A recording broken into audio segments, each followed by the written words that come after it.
Soy, kumusta? So today ay dito muna tayo kay Raider FI. 2 taon na rin simula nung binili ko siya. At eto na siya ngayon. Ayan, ganyan na yung kondisyon. Medyo marumi lang pero maandar ng maayos yan. So ang gagawin ko ngayon is general cleaning. Tatanggalin lahat natin yung mga plastic at lilinisin. Konting review lang. Sa loob ng 2 taon, wala pa naman akong naging major problems. Di pa rin ako nakaranas ng engine malfunction. At kahit mga fuse, stock pa rin. Kahit battery ko, stock pa rin. Ang tinakbo na niya is 19,000 kilometers.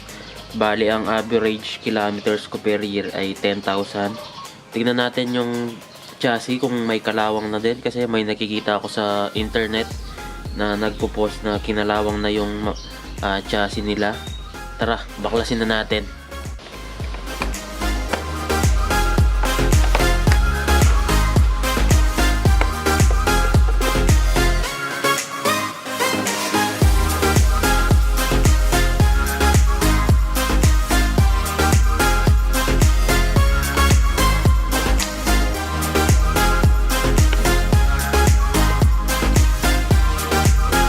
Kalawang.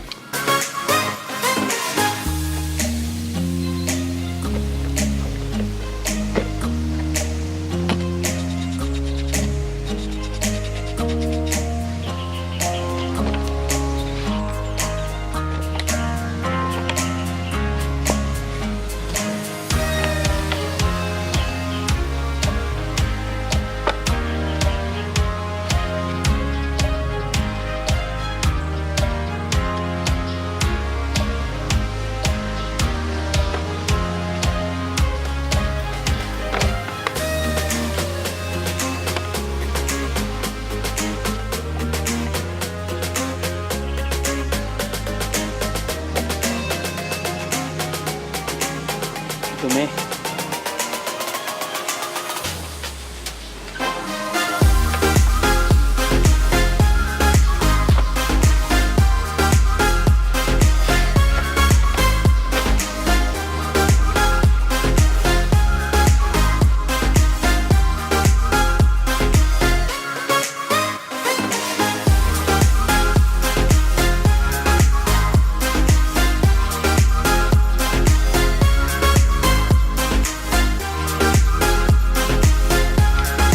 Nakalimutan kong tanggalin yung battery.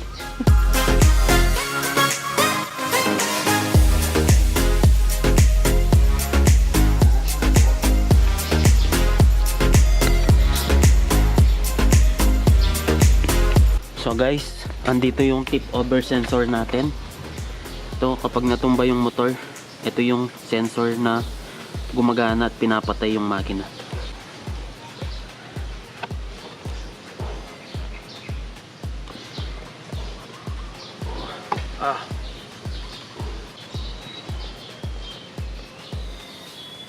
Yun.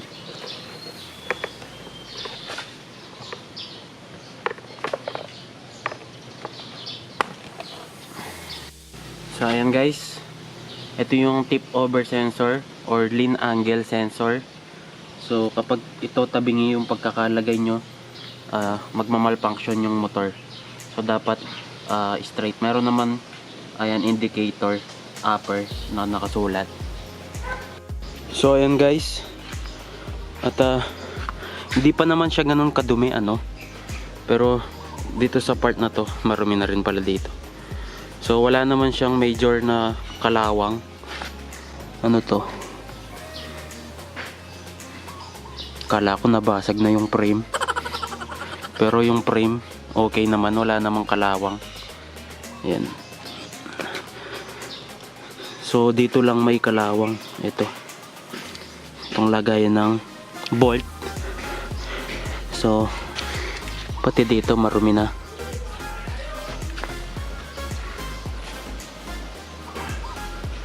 Ayan.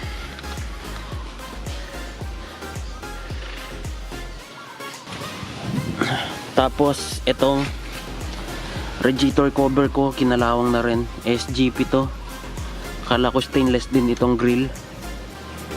So kinalawang din.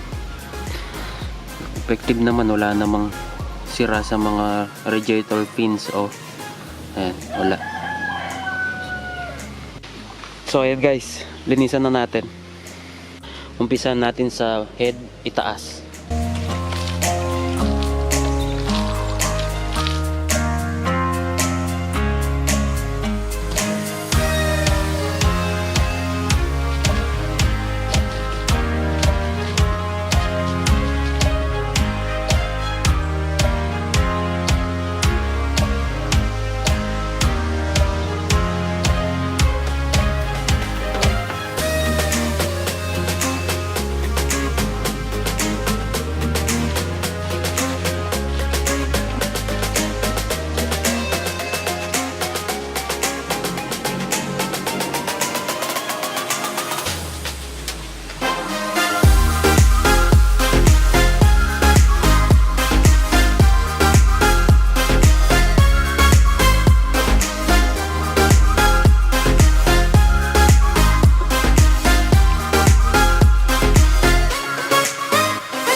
Natapos na natin siyang hugasan. Ngayon punasan na natin. After natin siyang punasan, lilinisan na natin yung mga fairings.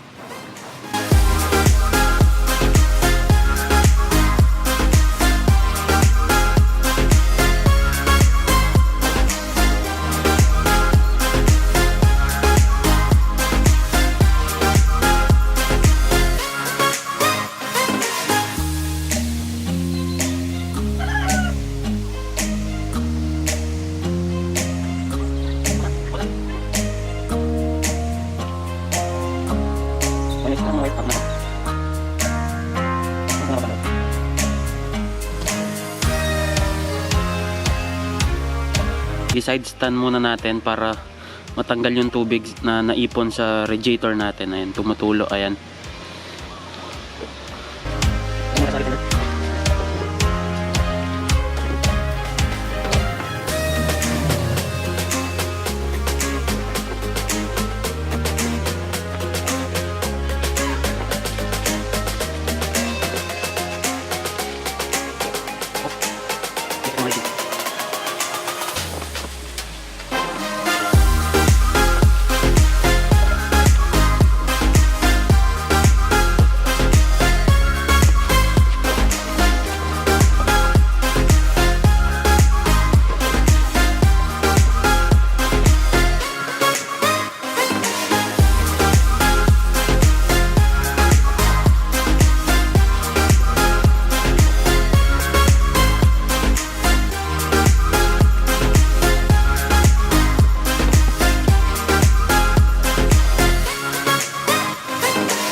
So, ito munang lean angle sensor. So, meron niyang nakasulat na merong arrow yan.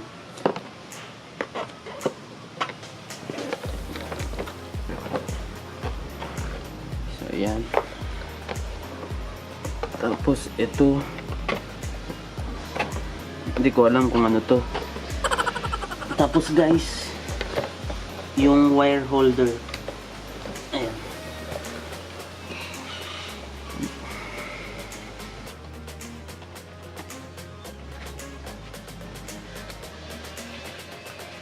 Lalagay na natin yung mga bolts sa ibaba.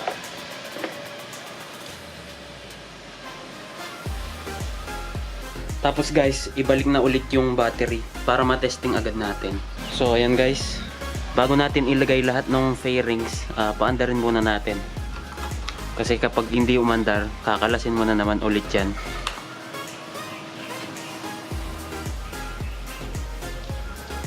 So ayan, wala tayong check engine lights. So tama yung pagkakalagay ng lean angle sensor natin. Ngayon start.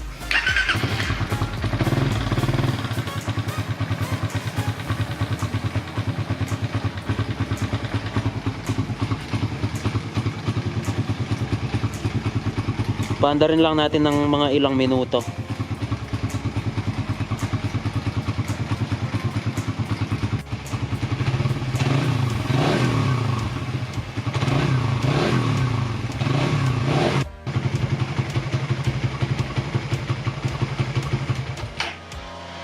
Ngayon guys, ito ang tail light.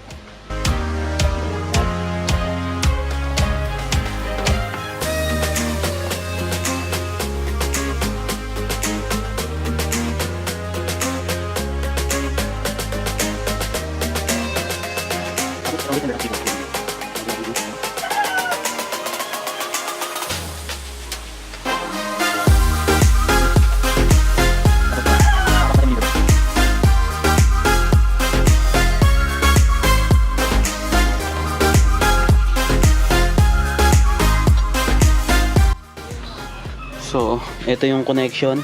Kahit magkabaliktad to, okay lang. Aandar pa rin yan.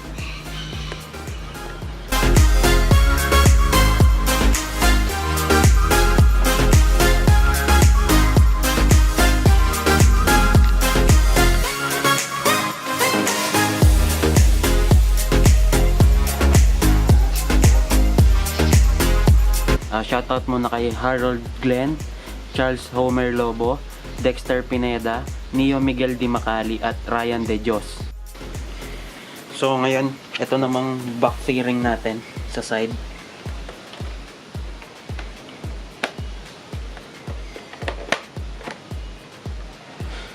So ang tawag dyan is fairing, hindi flarings. Fairings.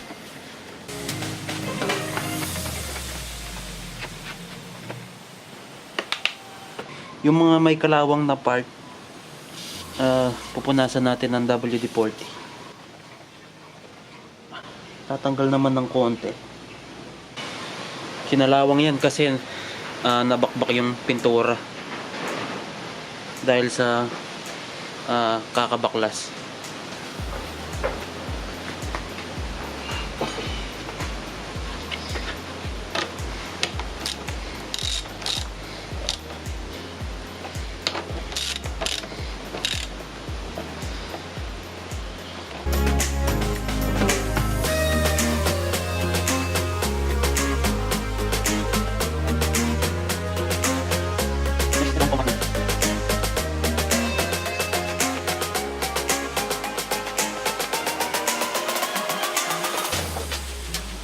So, ayan guys, nakasulat sa manual, every 2 years kailangan magpalit ng coolant at brake fluid. Pero yung akin, halos napalitan ko na yun. May tutorials na ako kung paano magpalit ng coolant at magpalit ng brake fluid. Link in the description na lang. So, yung coolant level ko, nandito pa rin sa gitna. Ayan, wala pa rin sa low. Okay pa yan, pero kung gusto mong dagdagan, okay lang. Hanggang dito sa full. Ayan.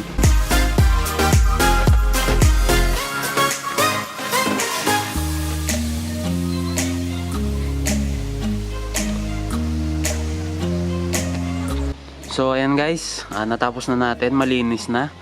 So yung chain natin, hindi ko na lalagyan ng langis kasi papalitan ko na yan. At sagad na yung adjuster natin, ano. Napakalinis na niya ngayon. Pwede na nating ibalik yung mga pyesa niya na tie. At mag-iipon muna tayo bago natin nilagay mga yon, ano. Painitin muna natin para matuyo yung tubig sa mga foam sa ilalim ng compartment bago natin siya iparada. Baka doon pa magmula yung kalawang, ano.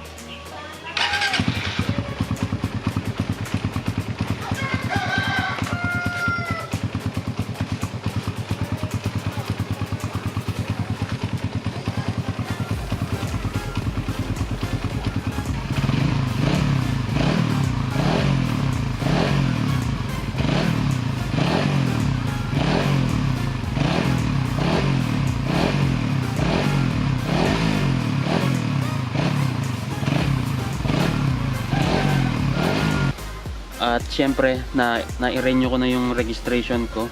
At may bago na naman akong temporary plate kasi bawal na daw yung bigay ng mga dealer. So, kailangan ganito na. Meron akong mga bolts. Hihirapin bolts lang kasi wala pa tayong yayamanin bolts.